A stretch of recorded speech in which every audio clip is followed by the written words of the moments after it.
Look, Supernatural throws a lot of weird stuff at you. Ghosts, demons, vampires, werewolves. If you can dream it up, it's probably shown up in this show at some point. But none of it, and I mean none of it, comes close to the apocalypse arc, because fighting one monster in some random small town is one thing. A demonic virus that turns everyday people into killing machines, that's a completely different nightmare.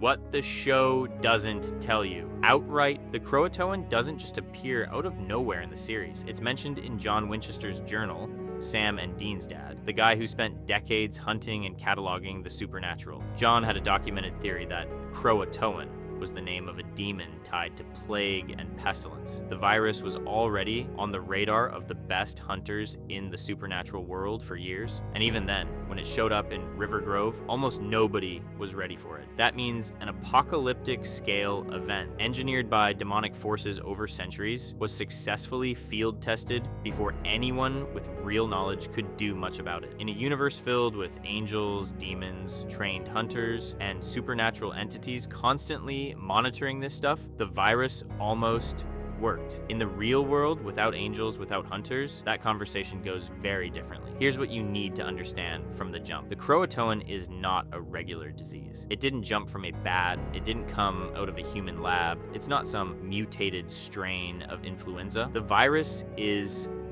a weapon created and controlled by demons with one specific goal: to wipe out humanity in the most systematic, efficient way possible. The name itself gives a lot away. When Sam sees the word Croatoan carved into a light pole in River Grove, he immediately connects it to the Roanoke colony, 1587, where over 100 English settlers vanished from Roanoke Island off the coast of North America. No trace, no sign of a struggle, no bodies. The only thing they left behind was that word carved into a wooden post: Croatoan. The mystery went unsolved for centuries. In the supernatural universe, the answer is that the entire colony was the first documented test of the virus. The virus is over 400 years old. It was successfully tested in 1587. It erased an entire community without leaving a single survivor. In all that time, the demons were refining the formula. Azazel, the yellow-eyed demon, used River Grove in 2006 as a modern field test. The goal was twofold: confirm the virus still worked in today's world, and find out whether Sam Winchester was immune. Because inside the larger apocalypse plan, Croatoan was going to be the weapon of mass destruction that Lucifer and Pestilence would use to sweep away whatever was left of humanity after the initial chaos. And the distribution plan was brilliantly evil. Pestilence first created a swine flu epidemic, a real outbreak, spread worldwide, that caused mass panic and a desperate rush for vaccines. Then, through a pharmaceutical company that had been infiltrated by demons, the Croatoan virus was placed inside the swine flu vaccines. People were going to line up thinking they were protecting themselves, and instead they'd be getting infected voluntarily at massive scale in an event that would be impossible to trace and impossible to stop. How the virus works, the rules that make it terrifying transmission. Blood to blood, that's the vector. A single drop of infected blood making contact with any open wound or mucous membrane is enough. No dramatic movie-style bite, no sexual transmission. All it takes is someone sneezing blood near a cut on your hand, or scratching you with a fingernail, or the classic situation where you're fighting and you take a punch from someone whose knuckles are covered in their own blood. Now here's the detail that makes everything worse. The virus has roughly a 3-hour incubation window before it shows up in the blood as sulfur. 3 hours where you have no idea if you've been infected. 3 hours where the person standing next to you can seem completely fine. The sergeant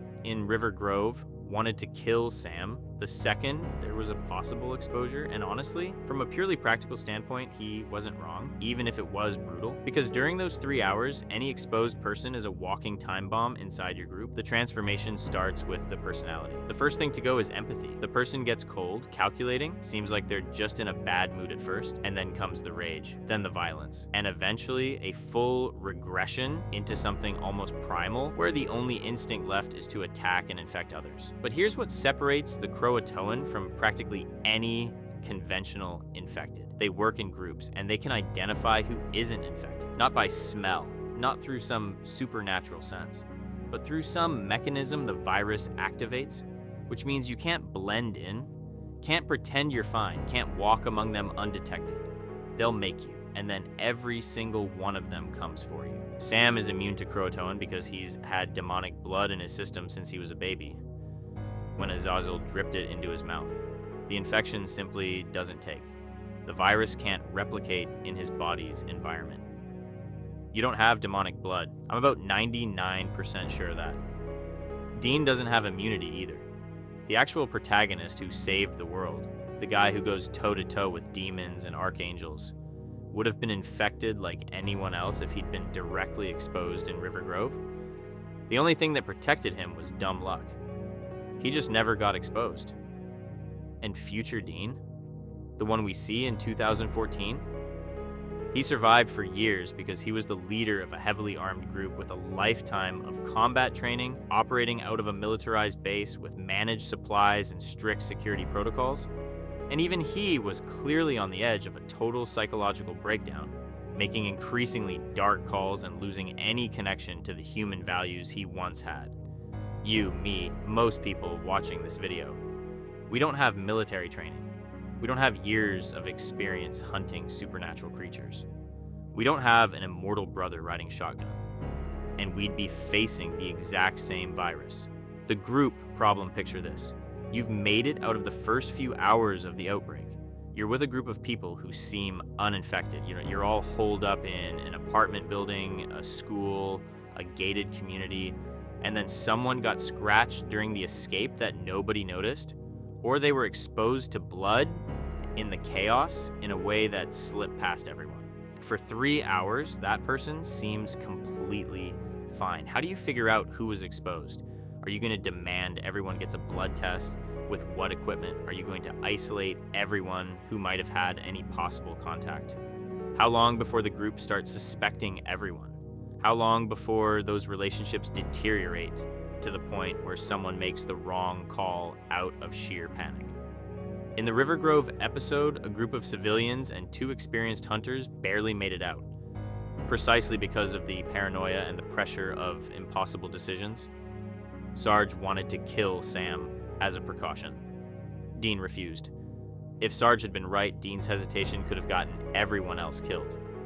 Dean turned out to be right, but for reasons he had no way of knowing in that moment. Weapons and the illusion of safety access to firearms varies a lot depending on where you live, and most people, realistically, have limited weapons, limited ammo, and 0 real-world experience using them under pressure. Now think about the cost of ammunition in an apocalypse. Every shot you fire is a shot you don't have later. And Croatoan doesn't create undead. It's not like a headshot resolves it in some special way. The infected die the same way any human dies, but they don't stop because of a wound. With rage and adrenaline cranked to maximum, people can absorb physical damage that would normally drop them. And then there's the noise. Every shot you fire in an urban environment is an announcement. It's a location beacon for every infected person within several city blocks. In River Grove, the Winchesters rigged improvised explosives using alcohol and medical supplies because they understood that noise was drawing more problems. Do you know how to build an improvised explosive? No. Me neither. Resources, you have less time than you think. Mentally open your fridge right now. How long do you have if outside supply stops completely? Being generous? Maybe a week. 2 weeks if you've got a well-stocked pantry and you're strictly rationing.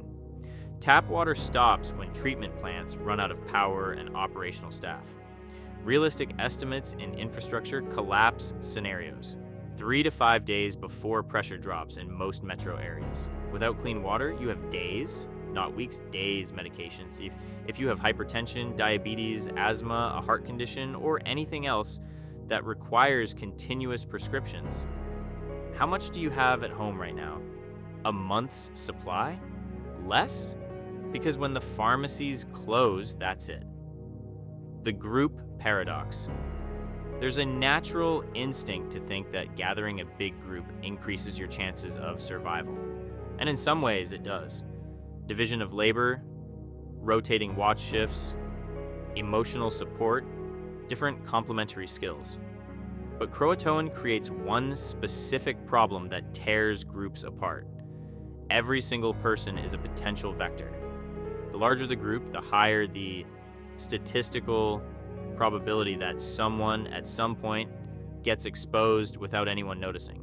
And the more people you have under the same roof, the more complex the social dynamics, the harder it gets to make tough calls by consensus, and the more friction points there are. In River Grove, the small group in the clinic almost imploded. There was nearly a murder within the group over suspicion of infection, and there were, at most, 10 people. Sarge, who had military training, was ready to shoot Sam without hesitation. The doctor was breaking down trying to understand the virus without any proper equipment. Dean and Sam, with all their experience, had completely different views on what to do. Now picture a group of 30 people, 50, with children, with elderly, with people who have pre-existing medical conditions, with people who've never met before and have no reason to trust each other beyond immediate necessity. One person's bad judgment call can get everyone else killed, and individually, you have zero control over other people's mistakes. The long game, let's assume the best possible scenario. You found a secure location, you have 3 months of supplies, you have a small group of people you actually trust, you have some means of defense, you survive the initial chaos. Month 1, your supplies are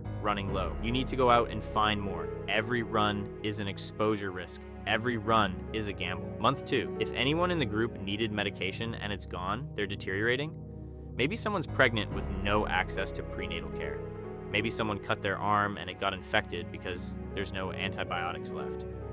Month 3, the psychological situation is falling apart. People are fighting over resources. Relationships are strained beyond repair. Hope is disappearing because there's no sign that anything is getting better. That's just 90 days in.